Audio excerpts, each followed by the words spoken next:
brought to you by MDH Masala. দারুণ বিশুদ্ধ প্রাকৃতিক হলুদ, লঙ্কা, ধনে। না, লঙ্কা, ধনে, হলুদ, MDH। নমস্কার, জি 24 ঘন্টা 3:03 খবর নিয়ে আপনার সঙ্গে রয়েছি আমি শুক্লা এবং আমি দেখাবো যাদবপুর বিশ্ববিদ্যালয় চত্বরে এই মুহূর্তেও কিন্তু উত্তপ্ত রয়েছে। গতকাল রাত থেকে দফায় দফায় উত্তেজনা, এই মুহূর্তে কি চলছে সেই টাটকা ছবি দেখাবো। আর আমি আপনাদেরকে দেখাবো শুক্লার পরে কাজল শেখ, তার হঠাৎ কি হলো? কারণ বীরভূমে তো দুজনেই ভালো তৃণমূল, অনুব্রতও ভালো তৃণমূল দলে, আবার অন্যদিকে কাজল শেখও ভালো তৃণমূল দলে। বিতর্ক বাড়িয়ে তিনি একটি সোশ্যাল মিডিয়া পোস্টও করেছেন। কি আছে তাতে, কেন বলছে এসব কথা, দেখাবো। আর আমি সব্যর হয়েছি একদম শেষে যে খবর আপনাদের দেবো, টুলু মণ্ডলের অপরাধকে ক্রাইম সিন্ডিকেটের সঙ্গে তুলনা করলো হাইকোর্ট। রেহাই পাওয়া যাবে না, এমনটা আদালতের তরফ থেকে সরাসরি বলে দেওয়া হলো। আর যে কথা বলছিলাম, যাদবপুর বিশ্ববিদ্যালয় চত্বর এখনো পর্যন্ত উত্তপ্ত। 4 নম্বর গেটের সামনে উত্তেজনা, 8B বাস স্ট্যান্ডের সামনে উত্তেজনা। একেবারে বাম তৃণমূল জমানা পেরিয়ে গেরুয়া বাংলাতে দেখা যাচ্ছে যে যাদবপুর বিশ্ববিদ্যালয় কিন্তু কিছুতেই শান্ত হচ্ছে না। গতকাল রাত থেকে দফায় দফায় শান্তি এবং আজকে দুপক্ষের মিছিল, একদিকে এবিভিপি সদস্য সমর্থকেরা আর অন্যদিকে বামপন্থী ছাত্র সংগঠন, তারাও মিছিল করে বলছেন এই যাদবপুর ক্যাম্পাসের দিকে তারা এগোবে। যদিও পুলিশ তাদেরকে আটকে দিয়েছে, এই মুহূর্তে তারা অবস্থান বিক্ষোভ চালাচ্ছে। আরও সদস্য এলে পরে তবে একসঙ্গে তারা যাদবপুরের দিকে এগোবে, এমনটাই বলা হচ্ছে বামপন্থী ছাত্র সংগঠনের তরফ থেকে। তবে যে ছবি এই মুহূর্তে আপনি দেখতে পাচ্ছেন, এটা হলো যাদবপুর বিশ্ববিদ্যালয় 4 নম্বর গেট, যে গেট টপকে বেশ কয়েকজন এবিভিপি সদস্য ক্যাম্পাসের ভেতরে এই মুহূর্তে রয়েছে। শিক্ষকেরা মানববন্ধন খানিকক্ষণ আগে করেছিলেন, সেই ছবি দেখিয়েছি। আর এই যাদবপুর বিশ্ববিদ্যালয় চত্বরও দেখা যাচ্ছে ডিম ছোড়া হয়েছে। কি বা কারা কাদের লক্ষ্য করে ডিম ছুড়ল, এই প্রশ্ন কিন্তু উঠছে। এবং তারই মধ্যে নিরাপত্তা যথেষ্ট আঁটোসাঁটো করা হয়েছে। প্রচুর পুলিশের সংখ্যা আস্তে আস্তে বাড়ছে। সেন্ট্রাল ফোর্স রয়েছে, রাফ রয়েছে। যে কোনো ধরনের পরিস্থিতি, অপ্রীতিকর পরিস্থিতি যাতে এড়ানো যায় তার জন্য নিরাপত্তা যথেষ্ট আঁটোসাঁটো করা হয়েছে। যাদবপুর 8B বাস স্ট্যান্ড, সেখানেও কিন্তু পুলিশ ফোর্স দাঁড়ানো হয়েছে। তবে এই মুহূর্তে যাদবপুর ক্যাম্পাসের ভেতরে কি চলছে, 4 নম্বর গেটের সামনে কি ছবি, শ্রেয়সীর কাছ থেকে জানি। শ্রেয়সী,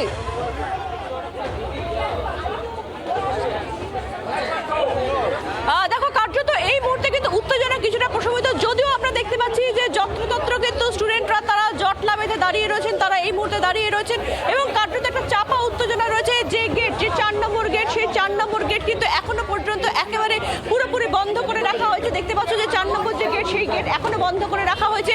4 নম্বর গেট দিয়ে মূলত কিন্তু ইউনিভার্সিটির যে গাড়িগুলো ঢোকে ভেতরে, সেই গাড়িগুলো বেরোয়, সেই গাড়িগুলোও কিন্তু কার্যত এই মুহূর্তে এখানে ঢুকতে পারছে না। অন্যদিকে 4 নম্বর গেটে একটা ছোট গেট আছে, সেই ছোট গেট দিয়ে যেখান দিয়ে স্টুডেন্টরা যাতায়াত করে দেখাবো, সেই গেটটাও কিন্তু কার্যত এই মুহূর্তে একেবারে বন্ধ করে রাখা রয়েছে। সেই গেটের সামনেও আমরা রয়েছি। দেখো, স্টুডেন্টরা কিন্তু এখানে যারা এসছে এখান থেকে দাঁড়িয়ে তারা বাইরে কথা বলছে। এই গেটেও কিন্তু এই মুহূর্তে তালা দিয়ে আটকানো রয়েছে।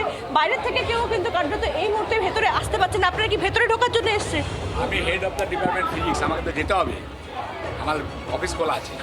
আপনি ঢুকতে পারছেন না? না, ঢুকতে পারছি না, আমি চা খেতে বেরিয়েছিলাম আর ঢুকবেন এখন। এই মুহূর্তে বলে বুঝতে পারছেন যে head of the department physics তিনি এই মুহূর্তে বাইরে দাঁড়িয়ে রয়েছেন। এই মুহূর্তে এই গেট এই মুহূর্তে বন্ধ রয়েছে, কিছুক্ষণের মধ্যেই এই গেট খুলবে। তিনি ইতিমধ্যেই ভেতরে বলে পাঠিয়েছেন যাতে তাকে খুলে দেওয়া হয়।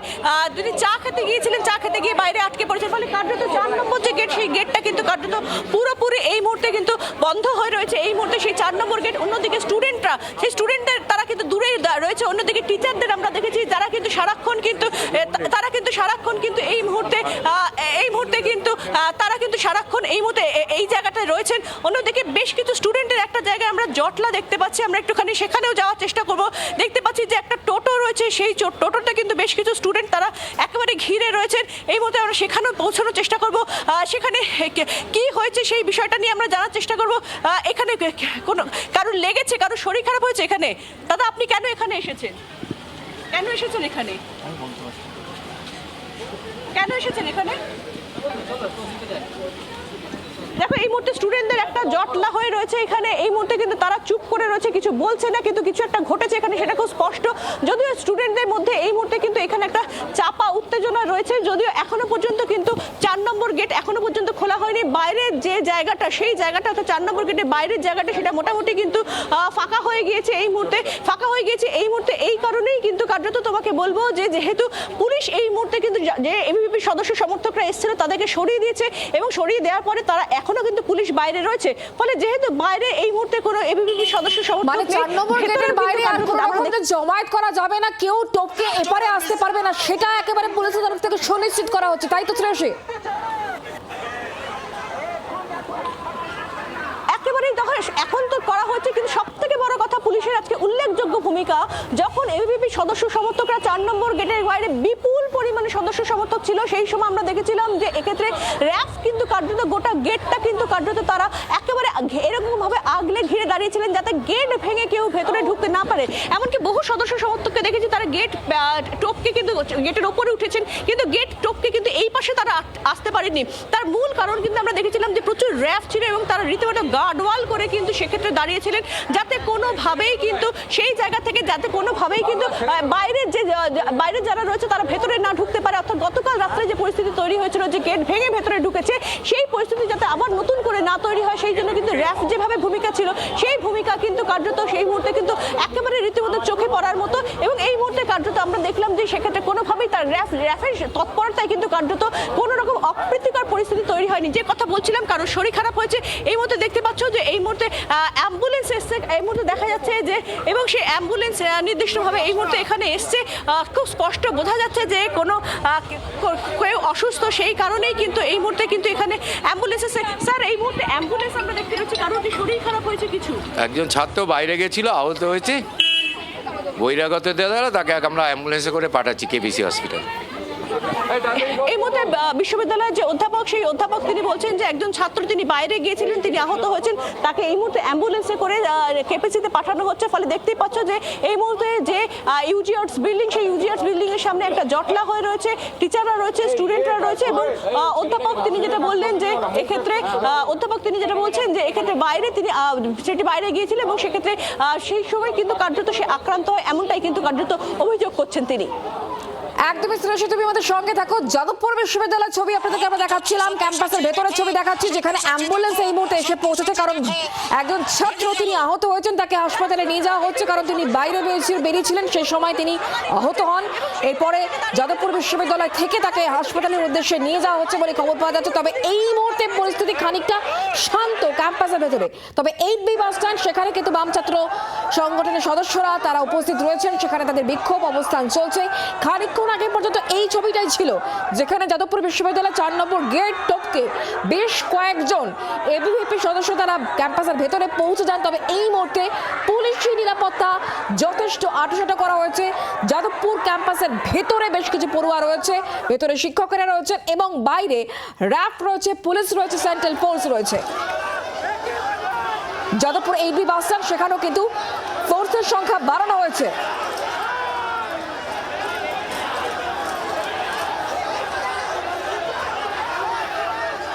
কথা বলবো আমাদের অপর প্রতিনিধি অয়ন ঘোষাল এই মুহূর্তে আমাদের সঙ্গে রয়েছেন। এই মুহূর্তে সরাসরি অয়ন, যে ছবি খানিকক্ষণ আগে পর্যন্ত তুমি দেখাচ্ছিলে, বেশ কয়েকজন তো এবিভিপি সদস্য তারা যাদবপুর ক্যাম্পাসে পৌঁছে গিয়েছেন, কিন্তু অনেকেই তারা অবস্থান বিক্ষোভ চালিয়ে যাচ্ছিলেন, এখন কি বলছেন তারা?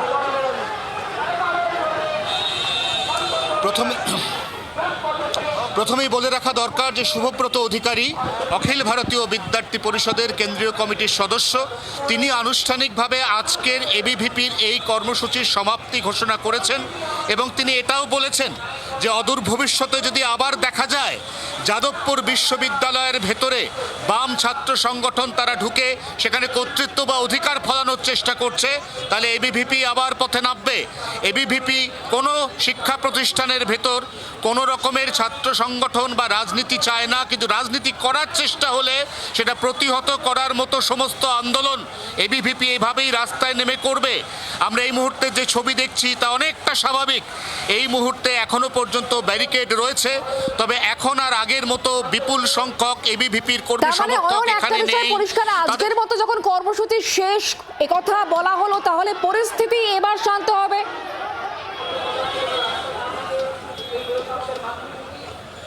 নিঃসন্দেহে পরিস্থিতি আগের থেকে অনেকটা শান্ত হয়েও গেছে।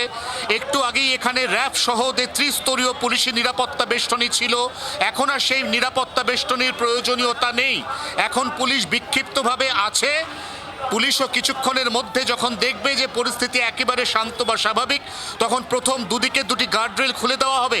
মানুষ অপেক্ষা করছেন, তীব্র যানজটে হাঁসফাঁস করছে একেবারে গড়িয়াহাট থেকে যাদবপুর 8B বাস স্ট্যান্ড পর্যন্ত এই গোটা রাস্তা। অতএব সাধারণ মানুষ তাদেরও যান চলাচলের জন্য যত দ্রুত সম্ভব এই রাস্তা খুলে দেওয়ার পক্ষপাতী পুলিশ। এবং যে এই মুহূর্তের যা পরিস্থিতি অনেকটাই স্বাভাবিক পরিস্থিতি, একেবারে স্বাভাবিক হয়। অয়ন, আমাদের সেদিকে নজর থাকবে, তুমিও নজর রাখো। ধন্যবাদ আমাদের সঙ্গে সরাসরি থাকার জন্য। শ্রেয়সী, তোমাকেও ধন্যবাদ। দেখো এবিভিপি কে আটকাতে পারছে না, বিজেপির মিছিল ওখান থেকে শুরু হয়ে গেছে। এইখানে পুলিশ আমাদেরকে আটকানোর চেষ্টা করছে। যদি শান্তি শৃঙ্খলা বজায় রাখতে হয়, এবিভি মিছিল আটকান। 15 বছর ধরে তো এরকম হতো, আমরা অভ্যস্ত আছি। আমরা আসতাম আর পিজন ভ্যানে পুলিশ তুলে নিয়ে যেত। নতুন কিছু না, ওনারাও জানেন, আমরাও জানি। T20 ম্যাচ খেলতে আমরা পারি। কিভাবে যাবেন? এভাবেই যাবো, যেভাবে এতদূর এগিয়ে এলাম সেভাবেই যাবো। সরকার চলছে না, গুন্ডাতন্ত্র, মপতন্ত্র চলছে। এখান থেকে আমরা মিছিল বার করছিলাম, তোমরা দেখতে পেয়েছো, তোমাদেরকেও মারধর করেছে। মহিলা সাংবাদিকদেরকে পুলিশ ফেলে পেটাচ্ছে, পুলিশরা আমাদের সংগঠনের ছাত্রীদেরকে, দীপশিতা ধরকে রাস্তায় ফেলে পুলিশ তারা মারছে এবং অকথ্য ভাষায় গালিগালাজ করছে। ব্যাচ নেই পুলিশের, ব্যাচবিহীন পুলিশ, মাথায় সব গেরুয়া তিলক কাটা পুলিশ। এরা কারা? কোথা থেকে মাইনে পায়? সরকারের মাইনে পায় নাকি RSS এর মাইনে পায়? আমরা এখান থেকে মিছিল করব, এখন এখানে অবস্থান চলছে, আরো লোকজন আসছে, তারপরে আমাদের মিছিল হবে। আর এই মুহূর্তে একটি বড় খবর সামনে আসছে। চম্পাহাটিতে বেআইনি বাজি কারখানায় বিস্ফোরণ। বাজি কারখানায় বিস্ফোরণের খবর আসছে। বিস্ফোরণে গুরুতর জখম 3 জন, আহতদের আশঙ্কাজনক অবস্থায় হাসপাতালে নিয়ে যাওয়া হয়েছে। আপনারা জানেন যে পুজোর আগেই দেখা যায় বিভিন্ন বাজি কারখানায় বাজি তৈরি তৎপরতা থাকে এবং সেই সময়ই এই ধরনের বিস্ফোরণের ঘটনা সামনে আসে। ফের চম্পাহাটিতে বিস্ফোরণ, 3 জন গুরুতর আহত, তাদের হাসপাতালে নিয়ে যাওয়া হয়েছে। চম্পাহাটিতে বাজি কারখানায় বিস্ফোরণ, গুরুতর জখম হয়েছেন 3 জন। এর আগেও আমরা দেখেছি, তবে এই সরকারের এই 3-3.5 মাসের মধ্যে প্রথমবার এই ধরনের ঘটনা ঘটল এবং যেটা জানা যাচ্ছে যে এটি অবৈধ বাজি কারখানা ছিল, সেখানেই বিস্ফোরণ হয়।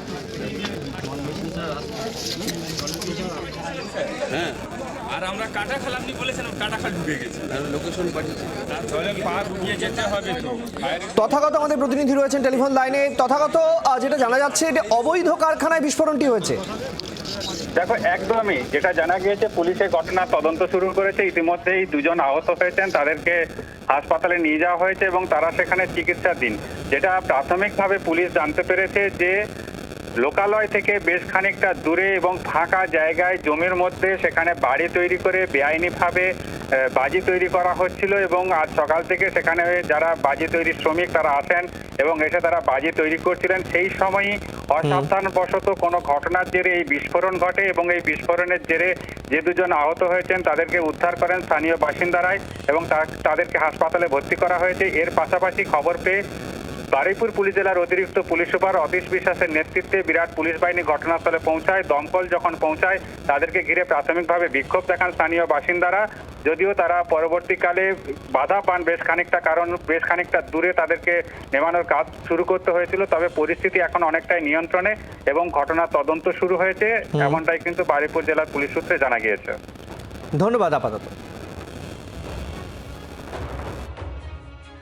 খুব জোরে বিস্ফোরণ হওয়াতে আমি গেছিলাম, ওখানটা দেখলাম একজনকে দেখতে পেয়েছি। তা আমি সে একজন দেখলাম মহিলা, তাকে আমি নিয়ে আসলাম এখান থেকে। আর 2 জনকে আমি দেখতে পাইনি, 2 জন চলে গেছে। কিন্তু এটা বন্ধ করতে চাই আমাদের বাড়ির পাশে, ঠিক আছে। কিন্তু এটা খুব কতজন ছিল আজকে? আজকের টোটাল 5 জন ছিল, তার মধ্যে 2 জন কোথায় গেছে যায় না, আর 3 জন ছিল কাজ করছিল। তার মধ্যে 2 জন তোমার হচ্ছে ওই দিক দিয়ে পালিয়েছে, আর একজনকে মহিলাকে নিয়ে এসছি আমরা। যখন বোমটা ফেটেছিল 1 থেকে 10 বারের উপরে আওয়াজটা হয়েছে। মানুষের বাড়ি ছোট ছোট আগুনের ফুলকি গিয়ে পৌঁছেছে, তাহলে এটা কি করে? আর সামনে আরও বাজির কারখানা আছে, সেগুলো যদি বন্ধ না করা হয় তাহলে এরপরে তো আরও দুষ্কৃতি বাড়বে, মানুষের সমস্যা বাড়বে। আর বীরভূমে কি ভালো তৃণমূলের মধ্যে দ্বন্দ্ব? কারণ অনুব্রত মণ্ডল এবং কাজল শেখ দুজনেই তো ঋতব্রত শিবিরে ভিড়ে গিয়েছিলেন। কাজল শেখ জেলা পরিষদের সভাধিপতির পদ থেকে ইস্তফা দিলেন, অথচ আগামীকালই জেলা পরিষদে আস্থা ভোটের কথা ছিল। আস্থা ভোটের আগে কাজল শেখের পদত্যাগ নিয়ে খুব স্বাভাবিকভাবেই জল্পনা ছড়িয়েছে। ফলে সেক্ষেত্রে আমরা জানি যে বীরভূমে অনুব্রত মণ্ডল আবার নতুন করে দায়িত্ব পেয়েছেন। এই জায়গায় দাঁড়িয়ে অনুব্রত মণ্ডলের গুরুত্ব বাড়লো, কাজল শেখের গুরুত্ব কমলো কি না, যে দ্বন্দ্ব আমরা মমতা বন্দ্যোপাধ্যায়ের আমলে দেখেছি সেই দ্বন্দ্বই নতুন করে সামনে এলো কিনা তা নিয়ে জল্পনা।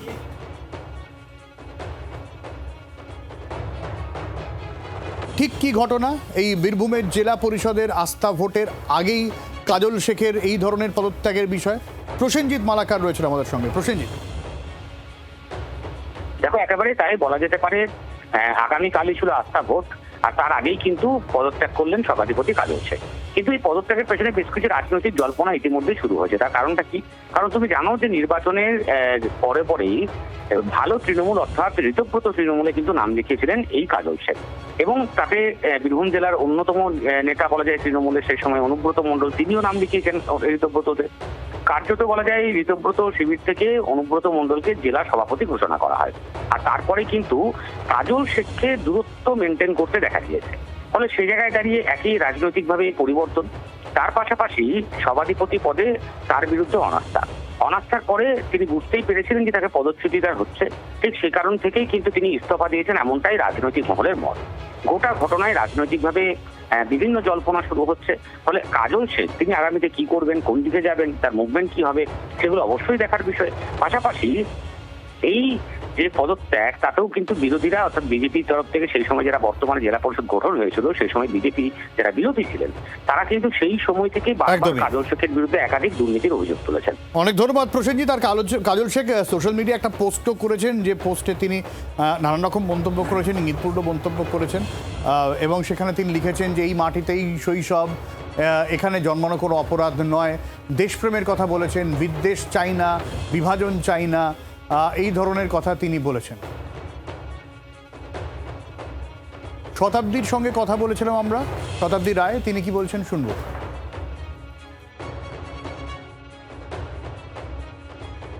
তৃণমূলের ইলেকশনের আগে থেকে অভিযোগ সভা তৈরি হচ্ছিল, সেটাই হয়তো বহিঃপ্রকাশ এখন হয়েছে, এবং অনাস্থা অব্দি এখন যেহেতু রাজনৈতিক জায়গাটা খুব টলমলে হয়ে রয়েছে, যে কোনো ডিসিশন, যে কোনো কিছু করা অনেক সহজ, অনেক বেশি, সেই হয়তো এখন সেটা প্রকাশ্যে আসা সম্ভব হয়েছে। সেরকমই একটা সিদ্ধান্ত আমার ধারণায় অনাস্থা। বীরভূমেই থাকবো আর টুলু মণ্ডলের কথা বলবো, কারণ বিপদ বাড়ছে তার। বেআইনি টোল গেটের বেতাজ বাদশাহী টুলু মণ্ডল। টুলুর বিরুদ্ধে রুজু সংগঠিত অপরাধ সংক্রান্ত ধারা, তাতে হস্তক্ষেপ করল না হাইকোর্ট। চাইলে আগাম জামিনের আবেদন করতে পারেন টুলু মণ্ডল। কোনো বিচক্ষণ ব্যক্তি এত টাকা কাবারে রাখে? টুলু মণ্ডল রামায়ণের ইন্দ্রজিতের মতো আচরণ করছেন, মেঘের আড়াল থেকে সবকিছু দেখছেন, এটা একটা সংগঠিত অপরাধ। টুলু মণ্ডল মামলায় এমনটাই মন্তব্য করছেন বিচারপতি সৌগত ভট্টাচার্য। খুবই গুরুত্বপূর্ণ তার এই পর্যবেক্ষণ, যেখানে তিনি উল্লেখ করছেন যে এটা একটা সংগঠিত অপরাধ। এই সংক্রান্ত মামলায় কোনো রকম হস্তক্ষেপ করলো না হাইকোর্ট। ঠিক কি হলো আজকে কোর্টে, এই বিষয়ে আমাদেরকে জানাবেন। আমাদের সঙ্গে অনুবাংশু নিয়োগী রয়েছেন, আমাদের প্রতিনিধি টেলিফোন লাইনে। অনুবাংশু, দেখো সেটা হচ্ছে টুলু মণ্ডলের বিরুদ্ধে আজকে কলকাতা হাইকোর্টে কনফিডেন্সিয়াল রিপোর্ট জমা দিয়েছে আজকে রাজ্য সরকার। কিন্তু আজকে বিষয়বস্তুটা হচ্ছে এই যে কলকাতা হাইকোর্টের বিচারপতি বলছেন যে কোনো বিচক্ষণ ব্যক্তি এত টাকা কাভার্ডে রাখেন, প্রশ্ন তুলেছেন। টুলু মণ্ডল হচ্ছে রামায়ণের ইন্দ্রজিতের মতন, যিনি আচরণ করছেন, মেঘের আড়াল থেকে সবকিছু দেখছেন। সুতরাং এই মন্তব্যের পরেও টুলু মণ্ডল যে শারীরিক সমস্ত কিছু প্রোটেকশন চেয়েছিলেন সেই প্রোটেকশন দিতে ফেললেন না। তার পরিবর্তে আদালত বলে দিল আপনি চাইলে আগাম জামিনের আবেদন করতে পারেন। ধন্যবাদ অনুবাংশু। প্লাবিত এলাকা পরিদর্শনে রেখা পাত্র হিঙ্গলগঞ্জে নেবুখালী এলাকায় ক্ষতিগ্রস্তদের হাতে ত্রাণ সামগ্রী তুলে দেন বিজেপি বিধায়ক।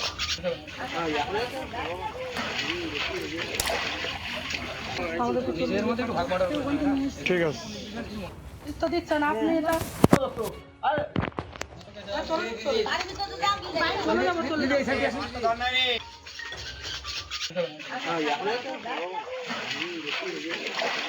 স্বাস্থ্য আর নিউট্রিশন পাবে, শরীরও স্ট্রং হবে, অল্প খেলেই পেট ভরে, ডাইজেশন ঠিক রাখে। MDH সোয়াটিন, আসল protein. MDH brought to you by MDH Masala.